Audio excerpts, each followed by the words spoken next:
આપણી સંકલ્પ ન્યૂઝ ચેનલને સબસ્ક્રાઇબ અને લાઇક કરો, બેલ આઇકન દબાવો જેથી આવનાર ન્યૂઝ અપડેટ્સની નોટિફિકેશન આપના મોબાઈલ પર સૌથી પહેલા પહોંચે. Like, subscribe and share the video. નમસ્કાર દર્શક મિત્રો, હું છું પૂજા ટંડેલ. સંકલ્પ ન્યૂઝમાં આપનું સ્વાગત છે. સમાચારની શરૂઆત કરતા પહેલા એક નજર આજના મુખ્ય સમાચાર ઉપર. વલસાડ જિલ્લામાં ઉપરવાસમાં ભારે વરસાદને લઈને નદીઓ બે કાંઠે વહેતા 53 જેટલા રસ્તાઓ બંધ કરાયા. લોકોને લો લેવલના બ્રિજ ઉપર પસાર ન કરવા અપીલ, જ્યારે એક એનડીઆરએફની ટીમ સ્ટેન્ડ બાય રખાઈ. વલસાડ જિલ્લામાં ઉપરવાસમાં ધોધમાર વરસાદને કારણે નદીઓની સપાટીમાં સતત વધારો જોવા મળી રહ્યો છે. ભારે વરસાદને કારણે જિલ્લામાં 53 જેટલા રસ્તાઓ બંધ કરવામાં આવ્યા છે. સૌથી વધુ ધરમપુર તાલુકાના 27, વલસાડના 12, કપરાડા 5, પારડી અને ઉમરગામ સહિત 53 જેટલા લો લેવલના બ્રિજ ઉપર પાણી ફરી વળ્યા હતા. જિલ્લામાં ઉપરવાસમાં સતત વરસાદથી નદીની સપાટી વધતા વહીવટીતંત્ર દ્વારા લોકોને નદી કિનારે ન જવા તથા લો લેવલના બ્રિજ ઉપરથી પસાર ન કરવા અપીલ કરવામાં આવી હતી. તો સાથે જિલ્લામાં એક એનડીઆરએફની ટીમ સ્ટેન્ડ બાય રાખવામાં આવી છે. વલસાડ જિલ્લામાં ભારે વરસાદની આગાહી કરવામાં આવી હતી. ઠેર ઠેર ભારે વરસાદ ખાબકી રહ્યો છે.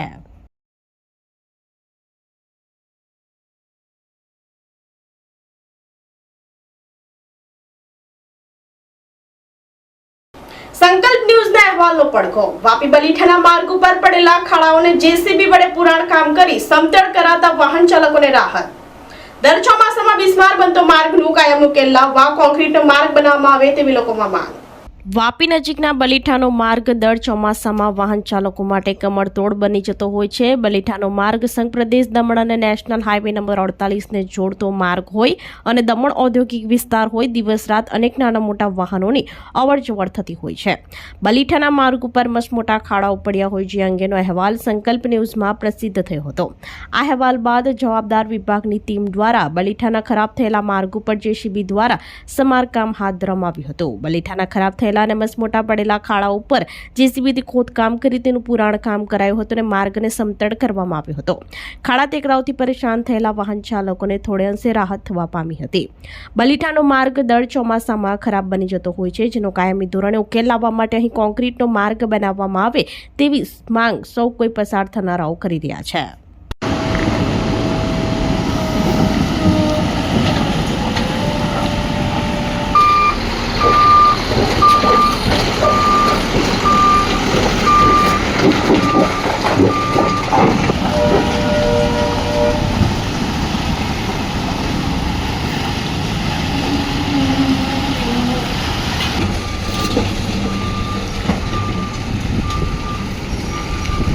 વલસાડ શહેર અને 40 ગામોને જોડતો મુખ્ય અંડરપાસમાં ઘૂંટણસમાં પાણી ભરાઈ જતા હાલાકી. વાહન ચાલકોને ચકરાવતો કેટલાક વાહનો અંડરપાસમાં પસાર થતા વાહનો બંધ પડ્યા.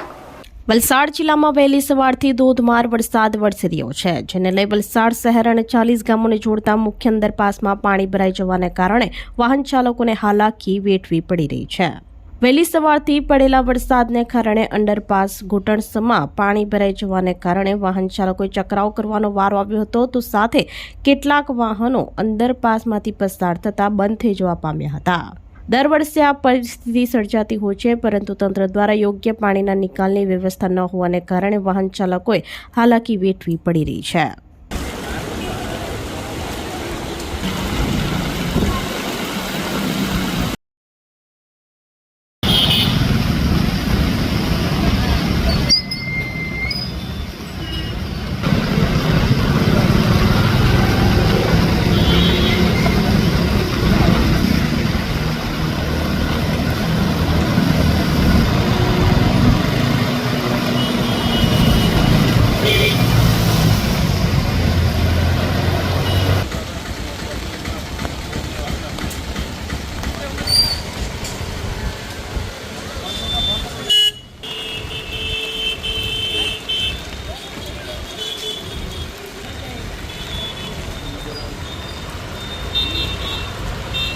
અંકલેશ્વરમાં માતાજી ઢૂંઢતી મહિલા યુવાન પાસે સોનાની ચેનમાં મેલી વિદ્યા હોવાનું કહી ધાર્મિક વિધિના નામે દાગીના પડાવ્યા.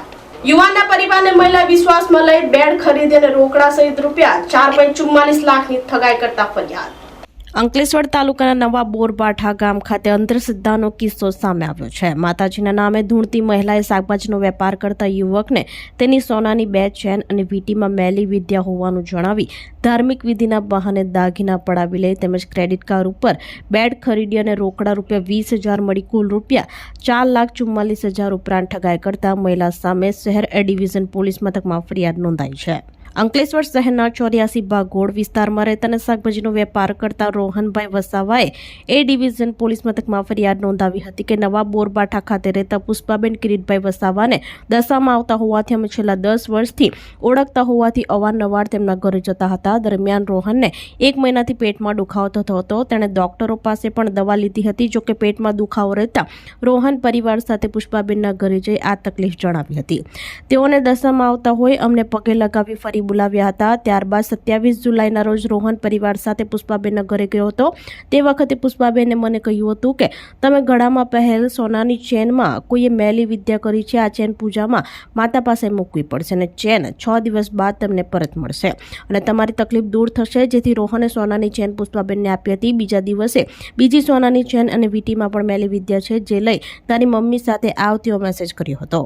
જેથી રોહન બીજી સોનાની ચેન તથા વીંટી આપી હતી અને આ દાગીના પણ વિધિ પૂરી કરી 7 દિવસ બાદ પરત આપીશ તેવું કહ્યું હતું. ત્યારબાદ મારા નામ ઉપર 15,000ની કિંમતનો બેડ, ક્રેડિટ કાર્ડ ઉપર તથા રોકડા ₹20,000 લીધા હતા. આમ સોનાની 2 ચેન તથા સોનાની વીંટી, રોકડા 20,000 અને ₹15,000ની કિંમતનો બેડ મળી કુલ ₹4,44,000 ઉપરાંતની ઠગાઈ કરી હતી.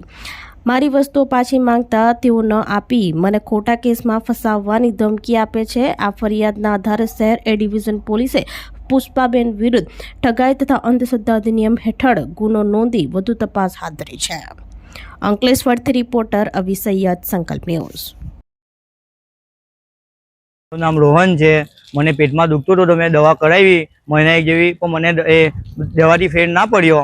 મેં સોનોગ્રાફી બી કર્યો. સોનોગ્રાફીમાં બી મને નોર્મલ બતાવ્યું. તો મમ્મીએ એવું કીધું કે આપણે એક માતાજી છે ત્યાં ગયા. એ માતાજીએ મને એવું કીધું કે તારી સોનાની અંદર ચેનમાં કરી આપેલું છે. તો પહેલા દિવસે એક ચેન મંગાવી, તે કે તને 6 દિવસ પછી મળી જશે. તો મને મારી બીજા દિવસે મારી બીજી ચેન ને વીંટી મંગાવી, તે કે તે બી તને 6 દિવસ પછી મળી ગયા. તો 6 દિવસ પછી અમે લેવા ગયા તો મને બહાના કાઢવા લાગ્યા. એવું કે કાલે એવું કરવા લાગ્યા. એમનું નામ છે પુષ્પાબેન. હા, પોલીસ ફરિયાદ આપી છે. તો આ તાજના સમાચારો, નવા સમાચારો સાથે કાલે ફરી મળીશું. નમસ્કાર. આપણી સંકલ્પ ન્યૂઝ ચેનલને સબસ્ક્રાઇબ અને લાઇક કરો. બેલ આઇકન દબાવો જેથી આવનાર ન્યૂઝ અપડેટ્સની નોટિફિકેશન આપના મોબાઈલ પર સૌથી પહેલા પહોંચે. Like, subscribe and share the video.